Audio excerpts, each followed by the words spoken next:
Welcome to Burning Bright, a weekly podcast presenting poetry and prose from Passager. On this episode, some poems inspired by jazz and jazz musicians. The eclectic Harry Bald teaches English, does card tricks, plays chess, writes poetry, and lots more. He said jazz is one of the main influences on his poetry, especially pianists, and even more especially Thelonious Monk. Also the trumpet solos of Miles Davis, he said, which are themselves poems, terse, compressed, oblique, seemingly private and often painful confessions transmuted into something limpid. Hear from Harry Bald's book The Uncorrected Eye, his poem about Thelonious Monk, The Hands.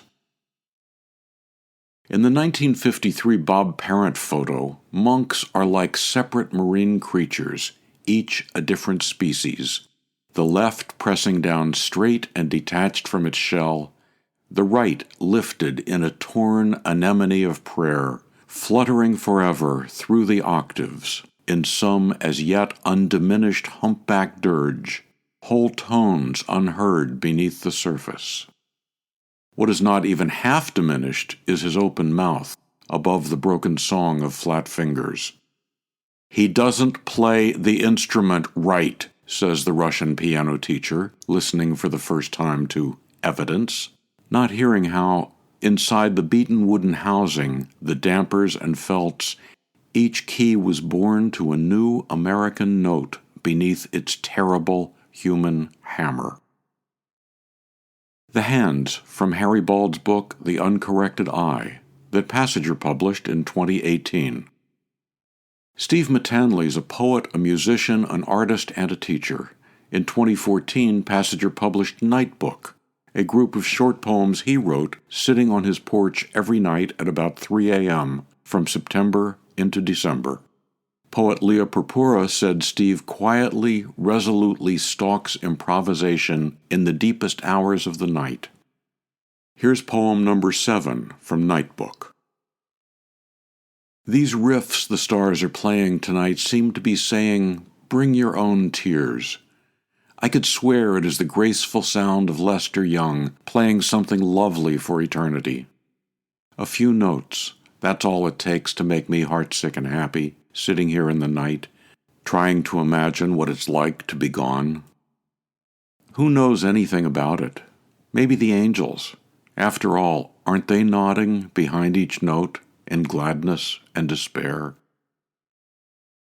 Number 7 from Steve Mattanley's Nightbook. John Glowney, a Seattle attorney, grew up on a Michigan dairy farm. This next poem, he said, is a self-explanatory riff on my teenage version of singing in the shower. My audience was small and seemingly captivated in their dull-witted but curious way. It's a fond and slightly embarrassing memory, which the sax teacher Gabe's little video invoked. Gabe is a better version of me, with a horn. Of course, at the time, I was, in my dreams, what the world was looking for. From Passager's 2020 Poetry Contest issue, John Glowney's poem, Black and White. My daughter's former saxophone teacher has posted a short video of himself playing Jewish music on his saxophone by the side of the highway for a herd of cattle somewhere out west. He's young, the cows are black. Beefy, ears pricked up, they come running, stop far short of the barbed wire. A long prairie stretched out behind them, not quite desert, but a place you could get lost in for 40 years. Neither considers getting closer. The natural sound out here is wind, when the wind bothers to blow. Otherwise, there is a spare groove to the place, the swish of tails swatting the tiny burr, burr, burr of insect wings. I want to tell him that Holsteins, milk cows, used to listen to my singing songs from the late 60s when I was a boy doing barn chores. I was a lousy singer, not the wonderful sax player he is, but he should know that Holsteins are more expressive in their appreciation. Those beef cows are that audience in the New York basement club that barely clap when the sax man up on stage closes out his solo improv in a crazy run of scales. Holsteins crowd in close enough to touch you with long, thick tongues, big cow eyes bulging, focused on the off-key boy at the mic, singing with his eyes closed, snapping their cloven hooves.